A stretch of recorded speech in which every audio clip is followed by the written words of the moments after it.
Hello, it's Scott Manley here, and we are finally out with Kerbal Space Program 0.18.2, with a number of minor bug fixes, but most importantly, for the Christmas season, or the season of giving, we have a new planet, a minor snowball on the very edge of the Kerbin system. It's way out there, and so we're going to have to carry a lot of fuel out there. Now, this rocket, as you see, is it's actually rather small as these things go. It's mostly just a fuel tank and a tiny probe up the top. Not a Tony probe. This is going to be something completely different. So I'm just dropping this into orbit. We've got a couple of orange tanks, but once we get circularized, we'll mostly have only fuel left in the front tank. But that is not the entirety of the spacecraft, because I figured, why show yet another voyage to another planet on another ship that crashes? No, we're going to do something different. No, we are going to build our spacecraft in orbit. So this is the Earth Orbit Rendezvous plan, which was it was floated for the original Apollo program, where they knew that they couldn't build a rocket big enough to launch from the planet Earth, so they thought they could build a giant rocket in space. So we've already launched part of the system. This, as I said, was a fuel tank. Now here is a much smaller, a more austere vehicle with just a circle of solid rocket boosters around a mainsail core and an upper stage, which is our lander. And you can see that is quite a small rocket as things go. So I'm just going to try and put this thing into orbit, get it as close as possible. Now you can see... You see we get a bit of an encounter there. We're just going to see how well we do after we get ourselves into orbits. Of course, I use a maneuver node to get myself circularized. And yeah, there's going to be a lot of time acceleration in this. It is a very long mission. It takes a very long time to get all the way out there. But yeah, look, get myself into orbit. And it looks like I'm less than 20 kilometers away now that I'm getting my... orbital insertion done. So I think I'm just going to go directly towards the target and rendezvous with it. So yeah, you're going to see this, of course, in high speed. Use the main engine to get in close. It's okay if we use some of the fuel on this. We have actually used some of the fuel on this lander, but we're going to transfer fuel from that other vehicle before we leave. Hopefully the nuclear engine will take us the most of the way. Yep, getting in really close. Now, I've gone with a standard convention of pointing them at the poles, and that means that I know exactly where the other thing is pointing, which actually means that I will be able to complete this. I will be able to complete this entirely using the nav ball. And so here we go. We're going to actually try, well, get it set up a little just to make sure. But yep, look. We're just getting the nav ball set up, and because I know that it is pointing south and I'm pointing north, I know that if we get the pink thing lined up on the center and we get the velocity vector lined up on the center, then we will dock exactly lined up. You see, a lot of people just say, oh, well, if you get the pink thing lined up with the green thing, then you're going to dock. That's not true, because if it's entirely possible you're pointing the wrong way. But there we go. We're docked. We have good mating, and we're kind of wobbling around a little, but you can't see anything here. Of course, what is happening is we're burning up a bunch of RCS fuel, but that's us. That is our assembled ship ready to go on this grand voyage to the depths of the Kerbin system. So we're going to take as much fuel as we can in this stage. Looks like there's going to be a little left where we've got on that orbital boost stage, which is fine. We can use that to start out our orbit, but we have to be very careful because we have a spacecraft sitting on top of a docking node. The docking nodes are not the most rigid things in the game. If you try to fire a full mainsail, it's entirely possible that the spacecraft breaks in half. So in this case, I'm running it at 1/3 thrust, and you can see that it's kind of wobbly as it is. Now, of course, fuel burns down in that. Jettison it. I'm going to have to do this manually because I don't want to accidentally activate the wrong stage. It would be really embarrassing if I had the wrong rockets firing. It's kind of cool dropping the fairing on that. There! We've got our nuclear rocket, and this is going to now be a very long and slow process. The nuclear rocket, of course, is not the most powerful thing in the game. We've got a big stack of fuel there and a spacecraft attached, and it's going to take us a long time to get going. In fact, to break orbit, I make several passes because it's more efficient to burn near periaps. So if I make several passes around the planet and only burning near periaps, I actually get better use of the Oberth effect. You can see me taking one more pass. I think this is the pass we decide to go on, but I'm doing this from from memory, so I could be entirely wrong. Nope, I go on around one more time. This has to be it. We are home free now, and I'm just going to burn straight out. I'm not really paying attention to the phase of the planet to the new planet. Whoa, a lot of wobbling there. Look at that. Yeah, this is crazy. I had a previous attempt to go to Tyloo, and I more or less got bored with that because I set up a burn and it told me it was going to take 45 minutes. And that was after I had to jettison an engine because it was causing the thing to flex by about 90 degrees. So yeah, I haven't paid too much attention to the phase of this new planet. The new planet is called Eeloo, and technically I would not call it a full planet, I would call it a minor planet. And the reason is because it's on an elliptical orbit, which brings it in closer to the Sun than the planet Jool on occasion, and most of the time it's outside it. In fact, it's on something that we would call a 3-to-2 resonance. That means that for every 2 times it goes around the Sun, Jool goes around 3 times. Now these are laid out in such a way that they never come close, but they do. The way the resonance works is that if they drift too far from this, then a restoring force comes in, just a slight pushing from the interactions, which keeps them roughly in this resonance. And the same thing happens with the planet Pluto and the planet Neptune. Pluto is in a 3-to-2 resonance, and if you remember, during a lot of the 80s and 90s, it was closer to the Sun than Neptune. And the same is true here.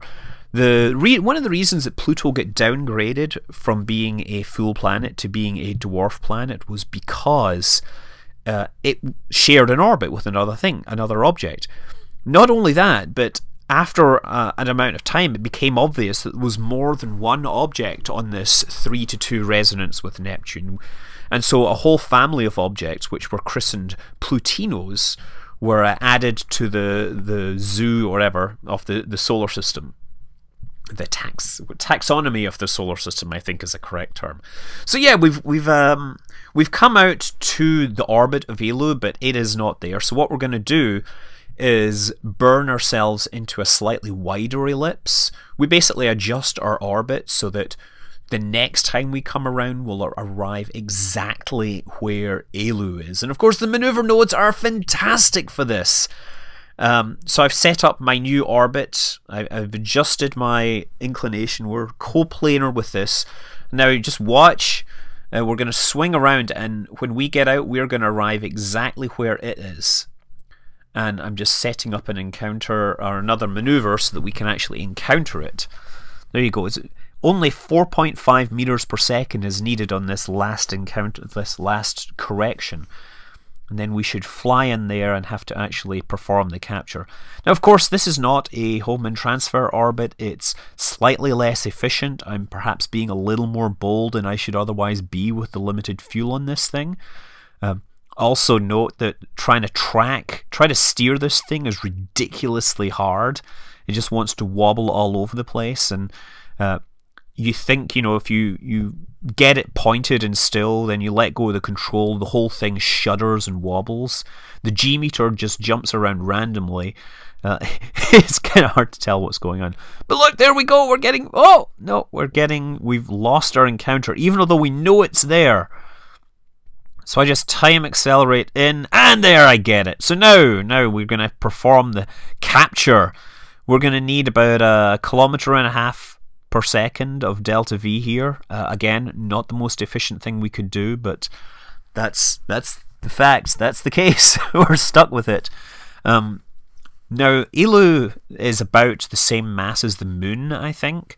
But because it's so far out, its sphere of influence is way bigger than the moon's. In fact, it's probably the biggest for for a planet of its size. Because it's so far away from anything else, it has a very large domain over which it has control.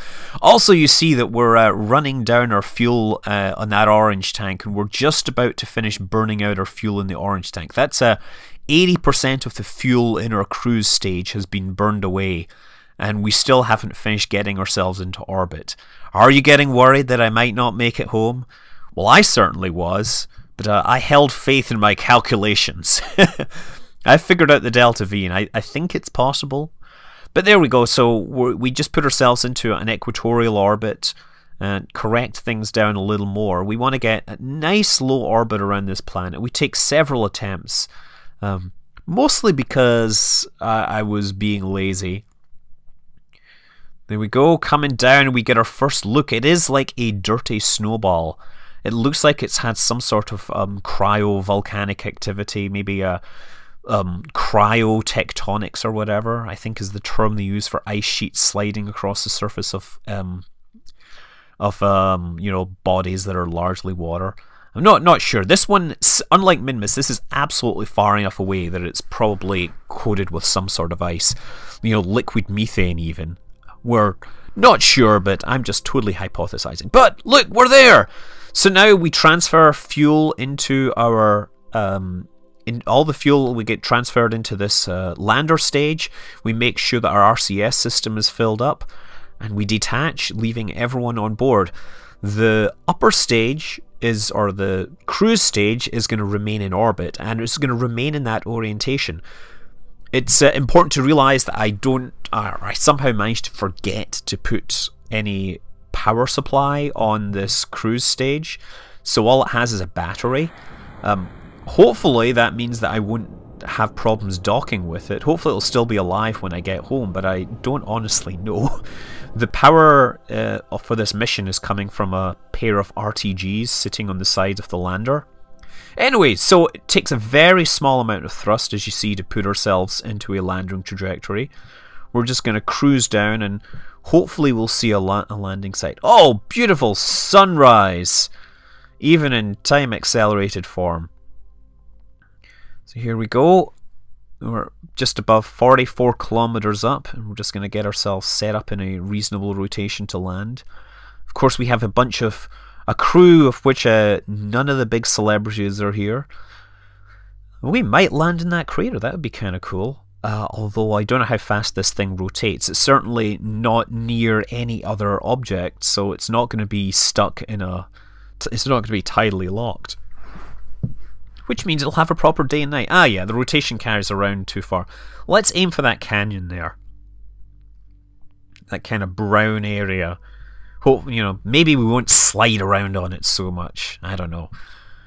But yeah, we're down below 10 kilometers, and we're going to have to really start thinking about killing our speed. We're moving at essentially orbital velocities here, 520 meters per second. We have the poodle pushing us along, and not a huge amount of mass, so it should actually be pretty responsive. The question is, can I actually fly it and bring it back without killing me? Okay, so we're just going to try and drop the orbit into this brown area here again, because I think that that might be a cooler place to land. Maybe there's some interesting deposits there or something to do science on. Who knows?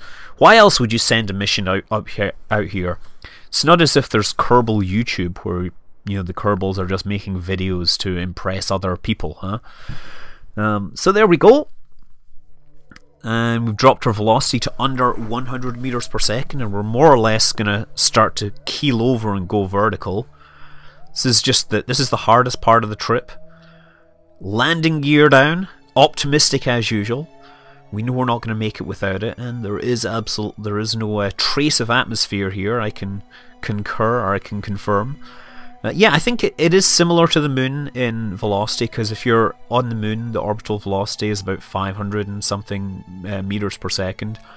So if you're coming out here, a lunar lander is going to be absolutely adequate for the task. Obviously the surface looks a lot different, and I think I've managed to mess up. I guess I didn't take account of the rotation, or the rotation of this is way faster than the rotation of the moon. So I'm going to come down on the slope, which hopefully I won't fall over, because that would be really embarrassing after coming all this way. Anyway, start killing my velocity a little, get a little more control here. 2 kilometers up. Yeah, I would really like the radar altimeter not to be inside the cockpit, especially since I don't want to carry 2 cockpits on this mission. I want to bring everyone down to the surface. Okay, 1,300 meters, and oh, there we go. There's a shadow. Yes, just put it down very carefully, and it is on a slope. It's going to want to fall over, so just hold and correct. Make sure, and it's there! Yes! We're on a 30-degree slope, but we are down. We are on Eeloo. That is the first landing on the planet Eeloo in Kerbal Space Program.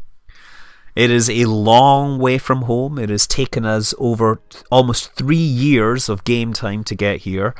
And our journey is, of course, not over. We need to get back, but let's take a moment to get out, stretch our legs, and maybe go skiing. I don't know. What are you going to do on a planet that is essentially a large dirty snowball?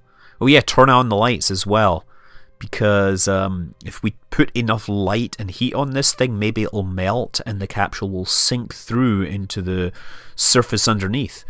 That's a plan that people have talked about for Europa. They've suggested that it might be possible to build a submarine that has radiothermal generators on them, and would be able to slowly melt the ice and sink through and eventually start doing, science underneath the surface. Anyway, yeah, zipping these guys around. What do Kerbals do? There's a flyby as well. Nice. Now it's a new day. Let us get in, and we are going to start heading home, because we've spent a whole day in the surface, and that's quite enough after spending 3 years getting here. So we're going to wait for the upper stage to fly by to the right location, and then just totally guess when it's time to start heading up. And as it happens, the slope is putting us in the right direction anyway. So we're just going to burn sideways. It's just like the moon. I mean, you practically want to turn over as soon as you pick up any vertical velocity. And again, we're gonna try aiming for this orbit. We're not really sure how close it's going to be. Obviously, we've moved slightly out of the plane with it, but that ain't too bad. I'm just going to aim low and fast. There we go. We're starting to get close approach markers, so we're going to start working with the maneuver nodes to try and get ourselves a nice encounter. I guess we're slightly ahead of it, so we kind of aim a little high, but not too high. There you can see we're getting encounters that are a few kilometers apart. We're definitely close enough to do random corrections. Look at that, 1.7, 3.7. Man, this is... wow, this is so hard to follow. But you really do not want to watch 4 hours of this. Absolutely serious. It was a hard work to do this. Okay, we're waiting for a maneuver node. The object is 60 kilometers out. We're just counting down, and it's really hard to read these numbers against the surface of Eeloo. Eeloo. That's who was that? That was the Kingsman. Eeloo. Oh, never mind. Yes. And there we are. We've set up our encounter. We've done our burn. We're just going to wait for this to get as close as it will let us. And once we get there, we're going to kill our velocity. There we go. 5, 3, 2. Now we're within 2 kilometers. We're going to switch to target mode. And just make sure that's pointing the right way. Good thing it still has, the battery is still working for it. And we're just going to wait until it gets close, and then we'll kill our lateral velocity. 1.7 kilometers, 1.6, 1.5, not 1.5 yet, 1.5! Okay, we're almost coming alongside. Time to start killing the velocity. Not much. And so now we're gonna of course, burning a little faster again. Try to keep those things on the same position. Coincident, as they say. About 15-20 meters per second is good once you're inside a kilometer. Just imagine you're landing and slow down bit by bit.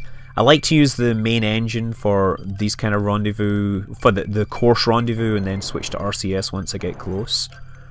And there we go, like 30, 15, 10 meters. That's pretty good. Now, get myself a justified and ancient. There we go. See how well it works when you both pick a common reference point to point yourselves. I really am looking for an option in ASAS to make it follow the rotating reference frame as it flies around the planet.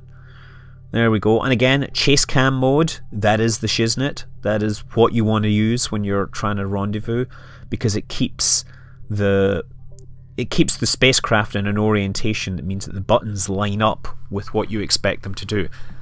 Really helps a whole lot. So we're just gonna, again, you see how we're putting the velocity vector in the bottom right corner. Now we're going to bring it across the other side. We're just trying to bring the pink reticule exactly onto our nose, or onto the middle of the nav ball. And then once it's there, we want the green velocity reticule to be bringing us in directly towards it. And we'll just kind of adjust up and down. We shouldn't actually need to see the other spacecraft once we've got this lined up. We're just going to cruise in very slow. The only danger would be that we got to set the correct target. Although it doesn't matter so much with this because the probe is sitting exactly under the docking port, but if you've got a larger spacecraft, you want to make sure that you have the port that you're docking with targeted. There you go. Just coming in ever so slowly, using tiny corrections of the engines. And there! Beautiful! So now we have to start preparations for Homeward Bound. We want to take any supplies in this spacecraft that we can use. We want to bring it back into the other ship. Because we're going to need this fuel to get home. There, we can't quite refill that Rockamax fuel tank, but we can certainly move a lot of it over. We can also bring over some RCS fuel just in case we need it. I have no idea. It might turn out to be useless, especially since RCS has been nerfed. But I haven't figured out whether this is possible yet. I'm totally just guessing. So yeah, moving the fuel from the monopropellant tanks into that large tank. And once we've done that, we'll have everything that we need. We can dump it. We do not want the extra mass. Unfortunately, I made the silly mistake of putting my entire power generation grid on the lander. So these guys are going to be without power after this detaches. And I think the batteries will only last, a few days, I guess. But regardless, that's us. We've ditched it. Now we want to start heading homewards. And really at this distance, with an object of this mass, the Oberth effect from being inside the gravity well isn't huge. So it's actually entirely acceptable, I think, to break orbit and then plan your return from orbit, from the solar orbit. So we're just going to wait until we're in the right position. And I start messing around with maneuver nodes and then realize that it's just simply a bad idea. Instead, I just kind of wait until the right time and start burning and pushing back. Now, you'll notice the G meter is sitting up around 4 or 5 Gs. That is entirely because I have the SAS enabled. If I have SAS, automatic SAS disabled, then the G meter sits around 0. We're not getting 4 Gs acceleration from a nuclear engine on something this size. So yeah, anyway, we do a plane change to get back in, to get ourselves into an orbit that is coplanar with the planet Kerbin. And then to save fuel, we're going to go all the way out to Apoaps, and then pick our return orbit, because again, I don't know what my margins are on this. The maneuver node system doesn't tell you how much fuel you have left. So yeah, I set it up and then I dragged it left and right, I don't know if you noticed that, until I got a Kerbin encounter. by moving it left and right along the orbit, I adjusted essentially the departure time, and that gave Kerbin time to be in exactly the right location. And so now, yes, this is incredibly tedious because you have to spend a really long time waiting. This whole mission, I think, must be something like 5 years. No, wait, we're past 5 years. It's going to be more like 8 years or something. God, poor guys. And I didn't give them anything else in that capsule. I mean, I hope the space toilet still works. Or maybe they're doing it old school. Fun fact, before, the space shuttle and all that, the astronauts would essentially be pooping into bags. And, there were scientists that were really interested in the physical effects of the space travel in the body. So they were actually interested in what was coming out in terms of poop. So, the Apollo astronauts would put their poo in bags and they would bring it home. More interestingly, because poo contains bacteria and the bacteria would make gas, they had to treat it with a disinfectant so that the poo didn't produce too much gas and make them explode in the capsule. So the astronauts, after getting the poo into the bags, which would be a very manual process, they would have to mix in this disinfectant and then seal the bag and then squish the poo around and the disinfectant to make sure it was mixed. They would essentially be massaging this poo in a bag so that the scientists back home could get some of it and analyze it and figure out how much bone mass they were losing and things like that. So yeah, if you ever see an Apollo astronaut, Buzz Aldrin, someone that you idolize, just think of him massaging a bag of poo between his hands. They really had the right stuff, as they say. And so that's us! Just a little bit of tweaking to try and get myself into an orbit that will put me in the right location.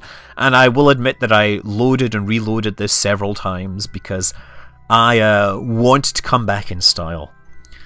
And, there's only one way to do that. And that is to land exactly at Kerbal Space Center. And so, for a finale, after a journey of 2,385 days, we're going to land right on top of Kerbal Space Center. I should have probably thought about this beforehand because that is a nuclear engine that is going to land right on top of it, and it certainly can't soft land. I suppose I could have tried that, but, well, that would have been effort and fraught to failure. So we just detach it, close the docking hatch. Look at that, we're coming down at around 4 kilometers per second. It's a rather steep descent, largely because that was the easiest way for me to get exactly onto the spaceport. And so there we are, coming down.